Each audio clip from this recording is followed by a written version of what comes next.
नमस्कार, दादाजी एस्ट्रो के इस विशेष कार्यक्रम में आपका स्वागत है। आपके साथ मैं हूं आपका ज्योतिष मित्र आचार्य सुधीर वासिष्ठ।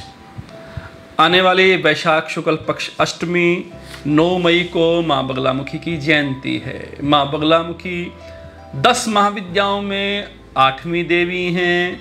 किसी प्रकार की कोई नज़र हो, तंत्र हो, शत्रु आपको परेशान कर रहे हो, किसी प्रकार का कोई बंधन हो, कोई राज कष्ट हो, कोई सरकारी केस चल रहा हो, तो उस समय माँ बगला की उपासना बड़ी लाभकारी कही गई है। पुराणों में कथा आती है कि सतयुग में एक बहुत बड़ा तूफान आया।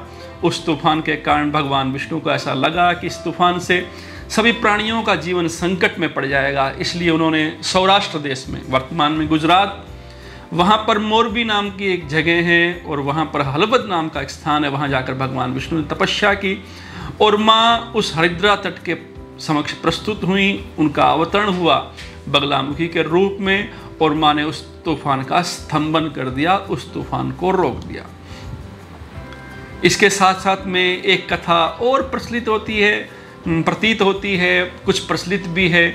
वह कथा है राम रावण युद्ध में मेघनाथ ने भगवान लक्ष्मण जी पे शक्ति चलाई, हनुमान जी संजीवनी बूटी लेकर आए और लक्ष्मण जी पुनः जीवित हो गए, उनकी मूर्छा समाप्त हो गई और युद्ध फिर प्रारंभ हुआ। तो मेघनाथ ने ब्रह्मास्त्र का प्रयोग भगवान लक्ष्मण जी पे किया, किंतु अब की बार लक्ष्मण जी का कुछ नहीं बिगड़ा। रावण के पास मेघनाथ गया और मेघनाथ ने जाकर रावण से कहा कि ये साधारण योद्धा नहीं, स्वयं भगवान आए हैं।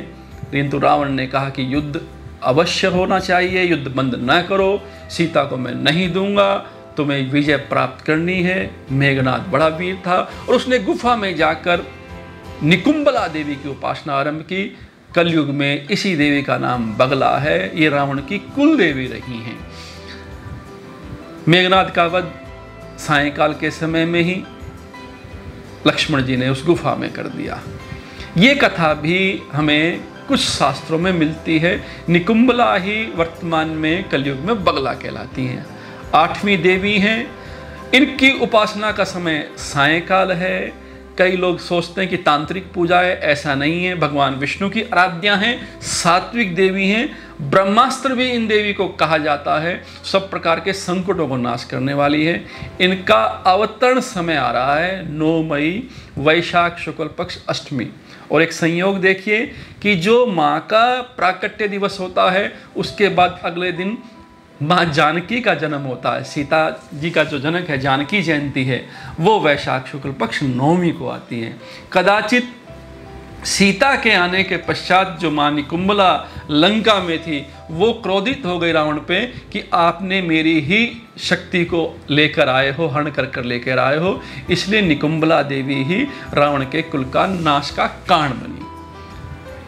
ये जानकारी है। इसके साथ साथ में हमारे मन में प्रश्न आता है कि हम अब 9 मई दुर्गा की जो अष्टमी है, जो माँ बगलामुखी की जयंती है, माँ दुर्गा का 10 महाविद्याओं में से एक रूप माँ बगला का, उस दिन हम क्या करें?